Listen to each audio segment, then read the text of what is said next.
ഓം ശാന്താകാരം ഭുജഗശയനം പത്മനാഭം സുരേശം വിശ്വാധാരം ഗഗനസദൃശം മേഘവർണം ശുഭാംഗം ലക്ഷ്മീകാന്തം കമലദീനം യോഗിധ്യാനഗമ്യം വന്ദേ വിഷ്ണും ഭവേകരം സർവലോകൈകനാഥം.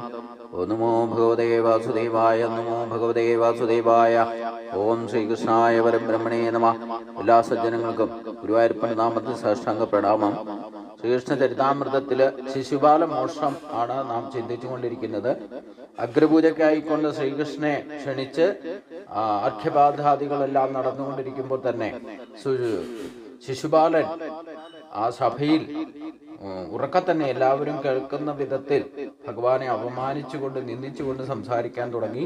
കാലത്തിന്റെ സ്വാധീനം അത്ര ശക്തമാണെന്നും ജ്ഞാനികളായ ഋഷിമാരും പല മുതിർന്നവരുമായിട്ട് ഈ സഭയിൽ എത്രയോ പേരുണ്ട്, എന്നിട്ടും ഒരു വിഡ്ഢി പയ്യന്റെ വാക്കുകൾ അവർ സ്വീകരിച്ചിരിക്കുന്നു. ഇവിടെ സന്നിഹിതരായിരിക്കുന്ന ഈ ബഹുമാന്യ വ്യക്തികളുടെ ബുദ്ധിയെ പോലും വഴിതെറ്റിക്കാൻ കാലത്തിന്റെ സ്വാധീന ശക്തിക്ക് കഴിയുമെന്നാണ് ഇതിന്റെ അർത്ഥം. ഇവിടെ സന്നിഹിതരായിരിക്കുന്ന ബഹുമാന്യ വ്യക്തികൾ അഗ്രപൂജയ്ക്ക് അർഹനായിരിക്കുന്ന ഒരാളെ തിരഞ്ഞെടുക്കാൻ പ്രാപ്തരാണെന്ന കാര്യത്തോട് ഞാൻ യോജിക്കുന്നു. എന്നാൽ കൃഷ്ണനെക്കുറിച്ച് ഇത്ര കേമമായിട്ട് സംസാരിച്ച് ഈ യാഗത്തിൽ അഗ്രപൂജ സ്വീകരിക്കാൻ സർവദാ യോഗ്യനായിട്ട് കൃഷ്ണനെ നിർദ്ദേശിച്ച സഹദേവനെ പോലുള്ള ഒരു പയ്യന്റെ പ്രസ്താവനയോട് യോജിക്കാൻ എനിക്കാവില്ല. അനേകം പുണ്യകർമ്മങ്ങളും തീവ്ര തപാനുഷ്ഠാനങ്ങളും നടത്തിയിട്ടുള്ള മഹാപണ്ഡിതന്മാർ ഈ സദസ്സിൽ ഏറെയുണ്ട്. അവരെയൊക്കെ തങ്ങളുടെ ജ്ഞാനവും നിർദ്ദേശങ്ങളും കൊണ്ട് ഭൗതിക അസ്തിത്വത്തിന്റെ തീവ്ര വേദനകളിൽ നിന്നും അനേകം പേരെ വിമുക്തരാക്കാൻ കഴിവുള്ളവരാണ്. അളവറ്റ ജ്ഞാനമുള്ള മഹർഷിമാരും ആത്മസാക്ഷാത്കാരം നേടിയ ബ്രാഹ്മണരും ഈ സദസ്സിൽ കുറവല്ല. അതിനാൽ എണ്ണമറ്റ രാജാക്കന്മാരെയും ചക്രവർത്തിമാരും ദേവഗണങ്ങളും ആരാധിക്കുന്ന അവരിൽ ആരെയെങ്കിലും അഗ്രപൂജയ്ക്കായി തിരഞ്ഞെടുക്കാമായിരുന്നു. ഇവിടെ വേണ്ടത്ര വീണ്ടുവിചാരം ഇല്ലാതെ ആണ് ഒരു പയ്യൻ സഹദേവൻ ഒരാൾ പറയുന്ന ആണ് ഇപ്പം ആരെയാണ് പൂജിക്കേണ്ടതെന്നുള്ള ചോദ്യം യുധിഷ്ഠിര് സഭയിൽ വെച്ചു. പക്ഷേ അതിന് മറ്റുള്ളവരെല്ലാവരുടെ അഭിപ്രായം ഓരോരുത്തരുടെയും ചോദിക്കുന്നതിന് മുമ്പായിട്ട് സഹദേവന്റെ തൻ്റെ സഹോദരൻ പറയുന്നത് മാത്രം കേട്ടുകൊണ്ടാണ് ഇവിടെ അഗ്രപൂജയ്ക്ക് കൃഷ്ണനെ ക്ഷണിച്ചത് എന്നാണ് ശിശുപാലൻ ആദ്യം തന്നെ ആരോപിക്കുന്നത്. അതും കാലത്തിന്റെ ശക്തി. എല്ലാവരും അതിൽ ഭ്രമിച്ചു. അതായത് ഒരു പയ്യന്റെ വാക്കിനോട് എല്ലാവരും യോജിച്ചു, ആരും മിണ്ടാതിരിക്കുന്നത് കൊണ്ട് എല്ലാവരും യോജിച്ചു എന്ന് വേണം മനസ്സിലാക്കാൻ. എന്നാൽ എനിക്ക് ഈ സഹദേവന്റെ വാക്കുകളെ എനിക്ക് അംഗീകരിക്കാൻ സാധ്യമല്ല എന്ന് അവരവർക്ക് അവരുടെ അഭിപ്രായം പറയാനുള്ള സ്വാതന്ത്ര്യമുണ്ട്. അത് വച്ചുകൊണ്ട് തന്നെ സഹദേവനെ പോലുള്ള ഒരു പയ്യന്റെ പ്രസ്താവനയോട് യോജിക്കാൻ എനിക്കാവില്ല എന്ന് ശിശുപാലൻ ഉറക്കെ പറഞ്ഞു. അനേകം പുണ്യകർമ്മങ്ങളും തീവ്ര തപോനിഷ്ഠകളും നടത്തിയിട്ടുള്ള മഹാപണ്ഡിതന്മാർ ഈ സദസ്സിലേറെയുണ്ട്. ഇപ്പൊ ഭൗതിക ദൃഷ്ടിയിൽ നോക്കിയാൽ ശ്രീകൃഷ്ണനെ പറ്റി ശരിക്കും മനസ്സിലാക്കാതിരിക്കുന്നവർക്ക് ശ്രീകൃഷ്ണേക്കാർ കേമന്മാരായിട്ടുള്ള ആത്മസാക്ഷാത്കാരം നേടിയിട്ടുള്ള ബ്രഹ്മനിഷ്ഠന്മാരായിട്ടുള്ളവർ ഇവിടെ ധാരാളം ഉണ്ടല്ലോ എന്ന് സാധാരണഗതിയിൽ നമുക്ക്, എന്നിട്ട് ശ്രീകൃഷ്ണനെ എന്തുകൊണ്ട് അഗ്രപൂജയ്ക്ക് ക്ഷണിച്ചു എന്നൊക്കെ സാധാരണ ഭൗതിക ചിന്തയിൽ മുഴുകിയിരിക്കുന്നവർക്കൊക്കെ തോന്നും. ആത്മീയ തലത്തിൽ ഉയർന്ന ഒരാൾക്ക് മാത്രമേ ശ്രീകൃഷ്ണന്റെ മഹത്വത്തെ മനസ്സിലാക്കാൻ സാധിക്കുകയുള്ളൂ. അതുകൊണ്ടാണ് അത് മനസ്സിലാക്കിയവരാണ് മിണ്ടാതിരുന്നത്. ഇപ്പം ബ്രഹ്മാവ്, വിഷ്ണു, മഹേശ്വരന്മാർ, മറ്റ് ദേവന്മാര്, ഇന്ദ്രാദി ദേവതകള് ഒക്കെ ഉണ്ട്. ഋഷി തുല്യരായിട്ടുള്ള മഹാത്മാക്കൾ അവിടെയുണ്ട്, വ്യാസനെ പോലുള്ളവരുണ്ട്. അപ്പൊ ഇതെല്ലാം കണ്ടിട്ടും അവരൊക്കെ ബ്രഹ്മജ്ഞാനിയായിരുന്നു. ശ്രീകൃഷ്ണന്റെ മഹത്വം ശരിക്കും മനസ്സിലാക്കിയവരാണ് ശരിക്കും മൗനം പാലിച്ചത്. പക്ഷെ ശിശുപാലനെ സംബന്ധിച്ചിടത്തോളം ശിശുപാലൻ ജന്മനാ തന്നെ ശ്രീകൃഷ്ണന്റെ ശത്രുവായിട്ടാണ് ജനിച്ചത് തന്നെ. അപ്പോ ആ ജന്മവാസന അനുസരിച്ചുകൊണ്ട് എപ്പോഴും അദ്ദേഹത്തെ കാണുന്നത് തന്നെ ഇറിറ്റേഷൻ ഉണ്ടാകുന്ന ആളാണ് ശിശുപാലൻ. അതുകൊണ്ട് സഹദേവന്റെ നിർദ്ദേശങ്ങളോ ഇല്ലേ പ്രസ്താവനയോ എനിക്ക് യോജിക്കാനാകില്ല എന്ന് തുറന്നടിച്ചു. അനേകം പുണ്യകർമ്മങ്ങളും ദൈവതപദോഷങ്ങളും നടത്തിയിട്ടുള്ള മഹാപണ്ഡിതന്മാർ ഈ സദസ്സിലുണ്ടല്ലോ. അവരെ ആരെങ്കിലും ഇതിനു വേണ്ടിയിട്ട് സ്വീകരിക്കാമായിരുന്നു. ഭൗതികാസ്യത്തിന്റെ തീവ്ര വേദനകളിൽ നിന്ന് അനേകം പേരെ വിമുക്തരാക്കാൻ കഴിവുള്ളവരാണ് ഈ പറയുന്ന മഹാത്മാക്കൾ. അളവറ്റ ജ്ഞാനമുള്ള മഹർഷിമാരും ആത്മസാക്ഷാത്കാരം നേടിയ ബ്രാഹ്മണരും ബ്രഹ്മനിഷ്ഠന്മാരും ഈ സദസ്സിൽ കുറവല്ല. അതിനാൽ എണ്ണമറ്റ രാജാക്കന്മാരും ചക്രവർത്തിമാരും ദേവഗണങ്ങളും ആരാധിക്കുന്ന അവരിൽ ആരെയെങ്കിലും അഗ്രപൂജയ്ക്കായി തിരഞ്ഞെടുക്കാമായിരുന്നു. ഈ മഹാവ്യക്തികളെയൊക്കെ മാറ്റി നിർത്തി കേവലം ഒരു കാലിച്ചെറുക്കനായിരിക്കുന്ന കൃഷ്ണനെ തിരഞ്ഞെടുത്തത് എനിക്ക് മനസ്സിലാക്കാൻ വയ്യാത്ത കാര്യമാണ്. എൻ്റെ അഭിപ്രായത്തിൽ ഒരു കാക്കയേക്കാൾ ഒട്ടും മെച്ചമല്ല. ഈ യാഗത്തിൽ അയാൾക്ക് അഗ്രപൂജ നൽകുന്നത് എങ്ങനെ? ഈ കൃഷ്ണൻ ഒരു ഏത് ജാതിയിൽപ്പെട്ടവനാണെന്നോ അവന്റെ തൊഴിൽ എന്താണെന്നോ നമുക്കറിയില്ല. ഇപ്പറഞ്ഞത് ശരിയാണ്. കാരണം കൃഷ്ണനെ വിശേഷിച്ച ഒരു ജാതിയില്ല, ചെയ്യേണ്ടതായിട്ട് ഒരു പ്രത്യേകിച്ചൊരു തൊഴിലുമില്ല. സർവേശ്വരന് നിർദ്ദിഷ്ടമായിരിക്കുന്ന ഒരു കർമ്മവും അനുഷ്ഠിക്കാനില്ലെന്ന് വേദങ്ങൾ പറയുന്നുണ്ട്. അദ്ദേഹത്തിൻ്റെ തന്നെ വിവിധ ശക്തികൾ അദ്ദേഹത്തിന് വേണ്ടി എല്ലാം ചെയ്യുന്നു എന്ന് മാത്രം.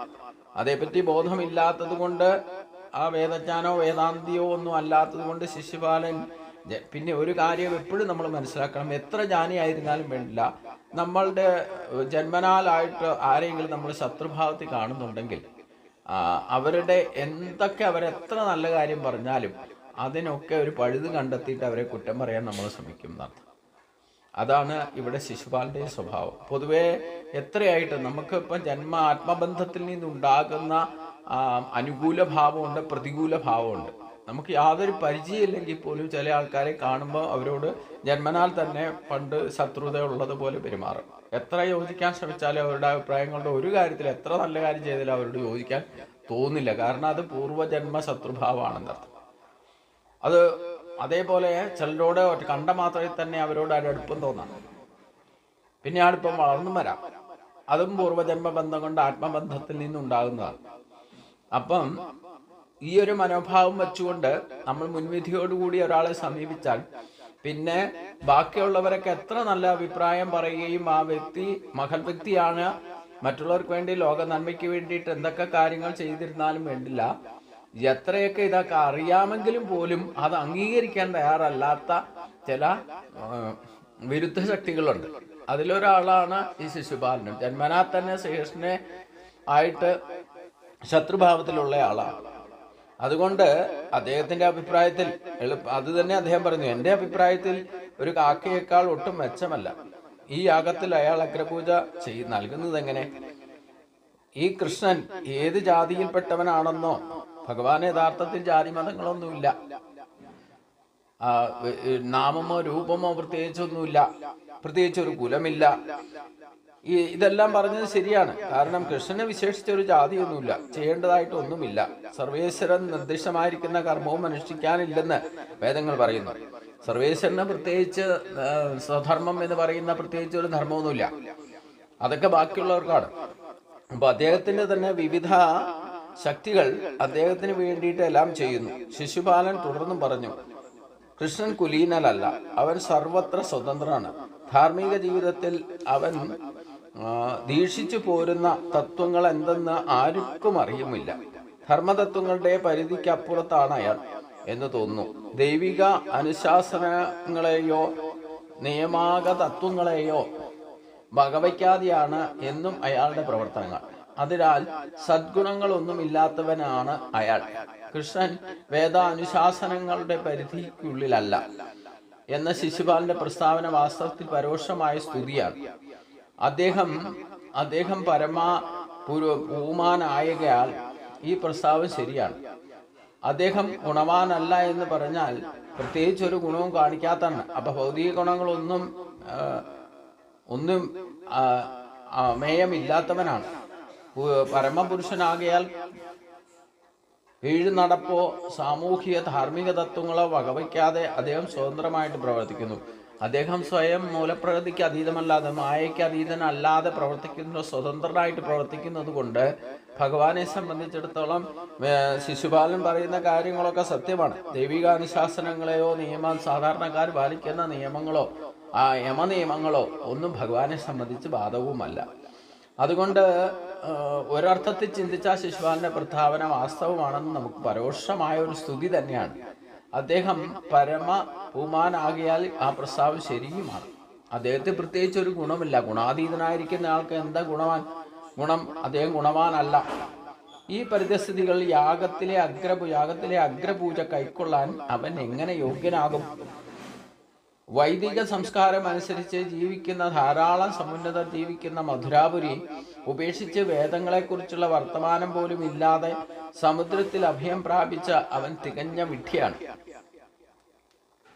പരസ്യമായ ജീവിതം നയിക്കുന്നതിന് പകരം ജലാന്തർഭാഗത്ത് കോട്ട കെട്ടി വൈദിക ജ്ഞാനത്തെക്കുറിച്ച് മിണ്ടാട്ടം പോലും ഇല്ലാതെ അന്തരീക്ഷത്തിലാണ് അവന്റെ വാസം. കോട്ടയ്ക്ക് പുറത്തു വരുമ്പോഴൊക്കെ കള്ളനെയോ തെമ്മാടിയോ കൊള്ളക്കാരനെയോ പോലെയാണ് അവന്റെ ജീവിതം. അപ്പം എവിടെയോ ഒരു ഒളിസങ്കേതം ഉണ്ടായിട്ട് താമസിക്കുന്നതായിട്ടാണ് ശിശുപാലൻ ഭഗവാനെ വിസ്തരിക്കുന്നത്. അതായത് മധുരയൊക്കെ വിട്ടിട്ട് സുന്ദരമായിരിക്കുന്ന ഒരു മധുരാപുരി ഉണ്ടായിരുന്നിട്ട് അതെല്ലാം വിട്ടിട്ട് കാരണവന്മാരായിട്ട് പാരമ്പര്യമായിട്ട് പരിപാലിച്ചിരുന്ന രാജ്യത്തെ വിട്ടിട്ട് ഒരു അധോലോകം സൃഷ്ടിച്ച് ജലത്തിന്റെ അധികം സമുദ്രത്തിൽ അഭയം പ്രാപിച്ചവനാണ്. അതുകൊണ്ട് അവൻ തികഞ്ഞ വിഡ്ഢിയാണ്. ഇത് മാത്രമല്ല, ശാസ്ത്രവിധി പ്രകാരം, അതായത് വേദജ്ഞാനത്തെക്കുറിച്ച് മിണ്ടാട്ടം പോലും ഇല്ലാത്ത അന്തരീക്ഷത്തിലാണ് അവന്റെ വാസം. കോട്ടയ്ക്ക് പുറത്ത് വരുമ്പോഴൊക്കെ ഒരു കള്ളനെ പോലെയോ ഒരു തെമ്മാടിയെ പോലെയോ കൊള്ളക്കാരനെ പോലെയൊക്കെയാണ് അവന്റെ ജീവിതവും. കൃഷ്ണനെ അഗ്രപൂജയ്ക്കായി സർവശ്രേഷ്ഠനായി തിരഞ്ഞെടുത്തതിൽ ശിശുപാലന് ഏതാണ്ട് ഭ്രാന്ത് പിടിച്ചതുപോലെയായി. തന്റെ സർവ്വസൗഭാഗ്യം നഷ്ടപ്പെട്ടവനെ പോലെ നിരുത്തരവാദപരമായിട്ടാണ് അയാൾ സംസാരിച്ചത്. ദൗർഭാഗ്യത്തിന്റെ ഇരുൾ മൂടി കഴിഞ്ഞിരിക്കുന്നതിനാൽ ശിശുപാലൻ കൃഷ്ണനെ അധിക്ഷേപിച്ചു കൊണ്ടേയിരുന്നു. ഒരു പ്രതിഷേധവും കൂടാതെ കൃഷ്ണൻ അതൊക്കെ ക്ഷമയോടെ കേട്ടു. ഒരു പറ്റം ചെന്നായ്ക്കൾ ഓരിയിട്ടാൽ സിംഹം കൂസാറില്ലല്ലോ, അതുപോലെ ഭഗവാൻ കൃഷ്ണൻ തീരെ പ്രകോപിതനാകാതെ മൗനം ദീക്ഷിച്ചതേയുള്ളൂ. ശിശുപാലന്റെ ഓരോ ആരോപണത്തിലും മറുപടി പറഞ്ഞതുമില്ല. എന്നാൽ ശിശുപാലനോട് യോജിപ്പുണ്ടായിരുന്ന അപൂർവം ചിലരൊഴികെ അവിടെ സന്നിഹിതരായിരുന്നവരൊക്കെ അത്യധികം ക്ഷുഭിതരായി. കാരണം ഭഗവാനെയോ ഭക്തന്മാരെയോ അസഭ്യം പറയുന്നതിനെ ചെറുക്കുക എന്നത് ഉത്തരവാദിത്വ ബോധമുള്ള ഏതൊരുവിൻ്റെയും ധർമ്മമാണ്. ശിശുപാലനെതിരെ തക്കതായ നടപടിയെടുക്കാൻ സാധിക്കാത്തതിനാൽ പ്രതിഷേധ സൂചകമായിട്ട് ചിലർ ദുരാരോപണങ്ങൾ കേൾക്കാതിരിക്കാൻ ചെവി പൊത്തിക്കൊണ്ട് സമ്മേളനത്തിൽ നിന്ന് ഇറങ്ങിപ്പോയി. ശിശുപാലന്റെ പ്രവൃത്തിയെ കുറ്റപ്പെടുത്തിക്കൊണ്ട് അവർ സ്ഥലം വിട്ടു. പരമപുരുഷനെ അധിക്ഷേപിക്കുന്നത് കേൾക്കുന്നിടത്ത് ഒരു നിമിഷം പോലും നിൽക്കരുതെന്ന വേദ അനുശാസനം പറയുന്നു. ഇതിനു വിരുദ്ധമായിട്ട് പ്രവർത്തിക്കുന്നവന്റെ പുണ്യകർമ്മങ്ങളൊക്കെ നഷ്ടമാവുകയും ചെയ്യും. അവന്റെ ജീവിതം മതപ്പതിക്കുകയും ചെയ്തു. അപ്പം ഈ ശിശുപാലൻ പറയുന്നതൊക്കെ കേട്ടും ക്ഷമിച്ചും മന്ദസ്മിതത്തോടുകൂടി ഭഗവാൻ ഇരുന്നു. കൂടെ ഉണ്ടാവാറ് ബലരാമൻ ഇടയ്ക്ക് ഒന്ന് പ്രതികരിക്കാൻ ശ്രമിച്ചെങ്കിലും ഭഗവാൻ ജ്യേഷ്ഠനെ തടയുകയാണ് ഉണ്ടായത്. അപ്പം ഇതെല്ലാം കേട്ടുകൊണ്ടിരുന്ന ചിലർക്ക് ശിശുപാലനോട് യോജിപ്പിച്ചുള്ള കുറച്ച് ഒരു സമൂഹം മാത്രമാണ് അതെല്ലാം കേട്ട് സന്തോഷിച്ചിരുന്നത്. ബാക്കി എല്ലാവർക്കും ഇറിറ്റേഷൻ ഉണ്ടാക്കി. ചിലര് ഈ ശിശുപാലന്റെ പറച്ചിൽ ഭഗവാനെ നിന്ദിച്ചുകൊണ്ടുള്ള വർത്തമാനമൊക്കെ കേട്ടിട്ട് അത് കേട്ടുകൊണ്ടിരിക്കാൻ സാധിക്കാതെ അവിടെ നിന്ന് ഇറങ്ങിപ്പോയി. ചിലർ ചെവി പൊത്തി പിടിച്ചുകൊണ്ടിരുന്നു എന്നൊക്കെയാണ് പറയുന്നത്. അപ്പം അതുകൊണ്ട് ഭഗവാന്റെ ഭക്തിയുത സേവനങ്ങൾ അനുഷ്ഠിക്കുന്ന ഭഗവാന്റെ പാർഷദന്മാരായിട്ട് പ്രവർത്തിക്കുന്നവർക്കാർക്കും ഭഗവാനെ കുറ്റം പറയുന്നത് ആർക്കും ഇഷ്ടമല്ല. നമുക്കാണേലും നമ്മൾ എവിടെ ചെന്നാലും 4 പേര് കൂടുന്നിടത്ത് നമുക്ക് ഇഷ്ടപ്പെട്ടവരെ പറ്റി ആരെങ്കിലും കുറ്റം പറഞ്ഞാൽ അത് പിടിക്കില്ല. ഒന്നുകിൽ അതിന് പ്രതികരിക്കും, ഇല്ലെങ്കിൽ അവിടെ നിന്ന് സ്ഥലം വിടും. ഇതൊന്നും കേട്ടുകൊണ്ടിരിക്കാൻ സാധ്യമല്ല എന്ന് പറഞ്ഞു. അത് തന്നെയാണ് ഇവിടെ സഭയിൽ സംഭവിച്ചത്. കുരു മത്സ്യ കേകേയ സൃജയ വശങ്ങളിൽപ്പെട്ട രാജാക്കന്മാരെല്ലാം അത്യന്തം കോപിച്ച് വാളും പരിചയമായിട്ട് ശിശുപാലനെ വധിക്കാനെടുത്തു. എന്നാൽ ചിലര് പ്രതികരിക്കാൻ ഇറങ്ങി. വാളുമായിട്ടെടുത്തുകൊണ്ട് കേകയരാജ്യം, മത്സ്യരാജ്യം, കുരുവംശത്തിൽ ചിലര്, അപ്പോൾ സൃജയ വംശത്തിൽപ്പെട്ട രാജാക്കന്മാരെല്ലാം അത്യന്തം കോപിച്ചു വാളും പരിചയമായിട്ട് ശിശുപാലനെ വധിക്കാനെടുത്തു. അവിടെ സന്നിഹിതനായിരുന്ന രാജാക്കന്മാരെല്ലാം അയാളെ വധിക്കാൻ തയ്യാറായിട്ടും ശിശുപാലൻ ഒട്ടും ഇളകിയില്ല. അത്രയ്ക്ക് വിഡ്ഢിയായിരുന്നു അയാൾ. വിഡ്ഢിത്തം നിറഞ്ഞ തന്റെ വാക്കുകളുടെ പ്രത്യാഘാതങ്ങളൊന്നും അയാൾ വകവച്ചതുമില്ല. മറ്റ് രാജാക്കന്മാർ അയാളെ വധിക്കാൻ തയ്യാറെടുക്കുന്നത് കണ്ടപ്പോൾ അത് തടയുന്നതിന് പകരം അവരെ നേരിടാൻ അയാളും ആളും പരിചയമായിട്ട് മുന്നോട്ട് ആയുകയായിരുന്നു. മംഗളകരമായിട്ടുള്ള യാഗവേദിയിൽ അവർ യുദ്ധത്തിന് വട്ടം കൂട്ടിയപ്പോൾ അവരെ ശാന്തരാക്കാൻ കൃഷ്ണൻ നേരിട്ട് ഇടപെട്ടു. തന്റെ അഹൈതുകമായിട്ടുള്ള കാരുണ്യം മൂലം അദ്ദേഹം തന്നെ ശിശുപാലനെ വധിക്കാൻ തീരുമാനിച്ചു. തന്നെ ആക്രമിക്കാൻ ഒരുമ്പെട്ട രാജാക്കന്മാരെ ശിശുപാലൻ അധിക്ഷേപിക്കാൻ തുടങ്ങിയപ്പോൾ ഭഗവാൻ കൃഷ്ണൻ തൻ്റെ നിശ്ചിതമായിട്ടുള്ള ചക്രായുധം കൊണ്ട് ശിശുപാലൻ്റെ ശിരസ് ശരീരത്തിൽ നിന്ന് വേർപെടുത്തി. അപ്പോൾ അതിനൊരു കണക്കുണ്ടായിരുന്നു. ഭഗവാന്റെ കുറ്റം പറയുന്നതിൽ ആരോപണങ്ങൾ ഉന്നയിക്കുന്നതിനും ശിശുപാലനൊരു സ്വാതന്ത്ര്യം കൊടുത്തിരിക്കുന്നു. 100 തെറ്റുകൾ വരെ ഇല്ലേ, കുറ്റങ്ങൾ വരെ ഭഗവാനെ നിന്ദിക്കുകയോ പ്രവർത്തിക്കുകയോ ഒക്കെ ചെയ്യാം. ലിമിറ്റ് കൂടുതലാകുമ്പോഴാണ് ഭഗവാൻ ശിശുപാലനെ വധിക്കുന്നൊരു പ്രതിജ്ഞ ചെയ്തിട്ടുണ്ട്. അപ്പോൾ ഇതുണ്ടായപ്പോൾ തന്നെ ഇങ്ങനെ ഒരു ശത്രുഭാവം ഭഗവാനും ശിശുപാലനും തമ്മിലുണ്ട്. ആ ശിശുപാലനെ വധിക്കരുതെന്ന് ശിശുപാലന്റെ മാതാവിൻ്റെ ആഗ്രഹം അനുസരിച്ചു കൊണ്ടാണ് അന്ന് തന്നെ വധിക്കാതെ വിട്ടത്. അപ്പോൾ ഇവനെ ഞാൻ വധിക്കില്ല, പക്ഷേ 100 പ്രാവശ്യം വരെ ഇവൻ തെറ്റുകൾ ചെയ്താൽ അതൊക്കെ ക്ഷമിക്കും, ഞാൻ 100ൽ കവിഞ്ഞാൽ ഇവനെ വധിക്കുക തന്നെ ചെയ്യും എന്ന് ശിശുപാലൻ്റെ അമ്മയ്ക്ക് ഒരു വാക്ക് കൊടുത്തിട്ടുണ്ട്. അതുകൊണ്ടാണ് ഇതുവരെ മിണ്ടാതിരുന്നത്. അപ്പോൾ ശിശുപാലൻ ഇതുവരെ പറഞ്ഞ ആരോപണങ്ങളെല്ലാം കേട്ട് ഭഗവാൻ ഇങ്ങനെ മിണ്ടാതിരുന്ന് എണ്ണിക്കൊണ്ടിരിക്കുക. 100 തികഞ്ഞാൽ ഇവനെ ശരിപ്പെടുത്താം എന്നുള്ള നിലയിൽ നിൽക്കാണ്. അപ്പോൾ ആ സമയം വന്നപ്പോൾ ഭഗവാൻ ശിശുപാലനെ സുദർശൻ തൻ്റെ ചക്രായുധം ഉപയോഗിച്ചുകൊണ്ട് ശിശുപാലൻ്റെ ശിരസിൽ നിന്ന് വേർപെടുത്തി. അങ്ങനെ ശിശുപാലനെ വധിച്ചു ഈ സദസ്സിൽ വെച്ച്. ഇപ്രകാരം ശിശുപാലൻ വധിക്കപ്പെട്ടപ്പോൾ സമ്മേളനത്തിലെ ജനക്കൂട്ടത്തിൽ നിന്ന് വലിയ ആർപ്പുവിളിയും ശബ്ദ കോലാഹലങ്ങളും ഉയർന്നു. ഈ തക്കം മുതലെടുത്ത് ശിശുപാലൻ്റെ അനുയായികളായ രാജാക്കന്മാർ പ്രാണഭയം കൊണ്ട് പെട്ടെന്ന് സ്ഥലം വിടുകയും ചെയ്യും. ഇങ്ങനെയൊക്കെയാണെങ്കിലും ഭാഗ്യവാനായ ശിശുപാലൻ്റെ ആത്മാവ് എല്ലാവരുടെയും സാന്നിധ്യത്തിൽ കൃഷ്ണന്റെ ശരീരത്തിൽ ലയിച്ചു ചേർന്ന് എല്ലാവരും കണ്ടു. ഒരു കൊള്ളിയാൻ ഭൂമണ്ഡലത്തിൽ പതിക്കുന്നത് പോലെ ശിശുപാലൻ്റെ ആത്മാവ് ഭഗവാൻ കൃഷ്ണന്റെ അതീന്ദ്രിയ ശരീരത്തിൽ ലയിച്ചു ചേരുന്നത് എല്ലാവരും കണ്ടു. 4 കുമാരന്മാരുടെ ശാപമേറ്റ് വൈകുണ്ഠ ലോകത്ത് നിന്ന് ഭൗതിക ലോകത്ത് പതിച്ച ദേവിജന്മാരുടെ കഥയാണ് നമ്മെ ഓർമ്മിപ്പിക്കുന്നത്. ഈ കഥയുടെ അടുത്ത ഭാഗം നമുക്ക് അടുത്ത ദിവസം ചിന്തിക്കാം. എല്ലാവർക്കും നമസ്കാരം.